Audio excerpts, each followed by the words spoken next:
यहाँ से कटला।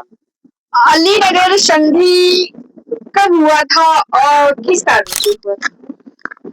अलीनगर संधि 1757 ईस्वी में, जो कि उसमें अलीनगर संधि बंगाल के नवाब सिराजुद्दौला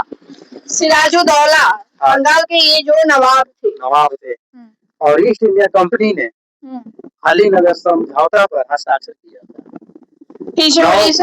9 फरवरी 1757 ईस्वी को बंगाल के नवाब सिराजुद्दौला और ईस्ट इंडिया कंपनी के बीच अलीनगर पर संधि पर समझौता करके हस्ताक्षर किया गया था। इसमें मुख्य बातें हैं जो भी समझौता किया गया।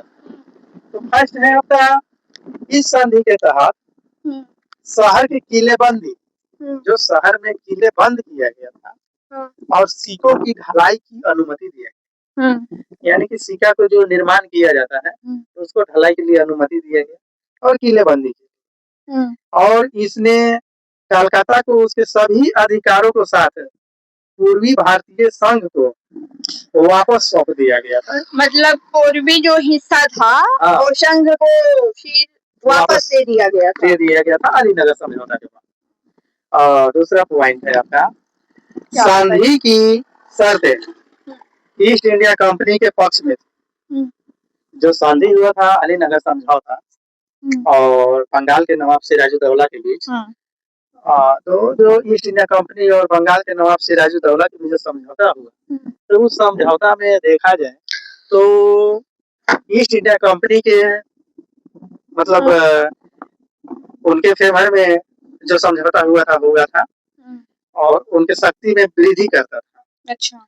जिसे क्लाइव द्वारा, रॉबर्ट क्लाइव जो थे, क्लाइव, तो उनके द्वारा 12 फरवरी 1757 को चयन समिति के लिखे पत्र के अनुसार संधि की शर्तें कंपनी के लिए सम्मानजनक और लाभकारी दोनों रहा। यानी कि जो संधि हुआ जिसको चयन समिति के द्वारा 12 फरवरी 1757 के क्लाइव द्वारा चयन समिति बनाया गया, तो उसमें जो ईस्ट इंडिया कंपनी था और संधि में जो जो शर्तें स्थापित किया गया, मतलब मांग रखा गया था कि इस शर्त को लागू किया जाएगा, तो उस शर्त जो है ईस्ट इंडिया कंपनी के लिए सम्मानजनक और लाभकारी प्रतीत हुआ।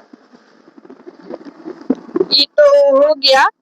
फिर हम लोग इसके आगे प्लासी के युद्ध पे चलेंगे। प्लासी का युद्ध कैसे हुआ और कहाँ हुआ और कब तक चला, इस पे हम लोग बात करेंगे। कंटिन्यू देखते रहिए हमारे वीडियो को और चैनल को सब्सक्राइब करिए। चैनल को सब्सक्राइब किए हुए आप जाइए मत।